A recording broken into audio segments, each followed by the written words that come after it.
If you're just joining me, my special guest via Skype from the UK is Dr. Brian Faulkner. He is a veterinarian, an entrepreneur. He's got an MBA, a master's in psychology.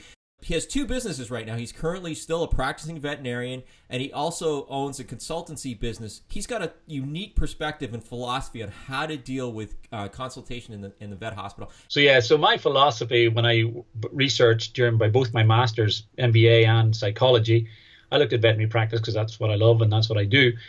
And I realized that to be successful and sustainable, veterinary practices have to achieve 4 outcomes. Clinical resolution, which I define as the prevention and resolution of clinical issues. That's the tech bit. I mean, that's common sense. We're vets. Then client satisfaction. We need to develop a client base, a herd of clients, as I call it.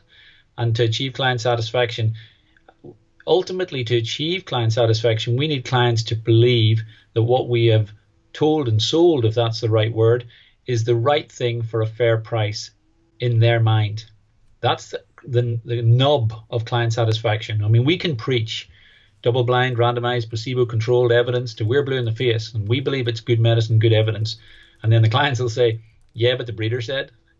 Or I read. So our challenge is to get them to believe that what we have recommended in their mind is the right thing for a fair price. And that's the one-to-one. That's where the psychology comes in. So that's number 2. So number 1, clinical resolution. Number 2, client satisfaction.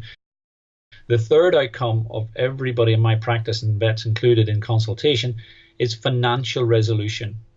We have to talk about the money, so therefore the bill is resolved in whatever way that will be. So, should they pay it directly? Insurance, we'll talk a little bit about insurance because I know there's a lot of myth about everyone in the US seems to think everyone in the UK is insured. Yeah, we talked about that when I met you, right? Yeah, it's only about 27% of pets in the UK are insured. Okay. 80% in Sweden, 27% in the UK. And then the fourth outcome is what I call colleague satisfaction.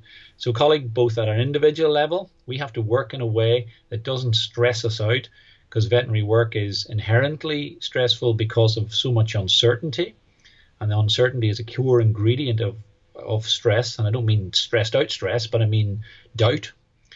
And then the second component of that colleague satisfaction is we have to work in a way that we don't actually create diminished morale. We can work in ways that can actually affect those that we're working with. For example, poor timekeeping can put pressure on the front of house team who are bearing the brunt of that. Poor discussions of bills, so the front of house team who are collecting that money perhaps are dealing with unmanaged expectations. So it's not that we're bad people between each other, it's just perhaps we don't articulate and someone else actually bears the brunt. So in summary, those are the 4 outcomes that every one of my job descriptions are based around of every one of my practice. So clinical resolution, client satisfaction, financial resolution, and colleague satisfaction. So I train, recruit, discipline, dismiss even, based on your contribution or lack of to those 4 outcomes. And that's my whole philosophy. And that's what I've taken into my colourful consultancy. So I do it in my own practice every single day. And then I take that philosophy when I'm assessing and developing practices that I'm coaching.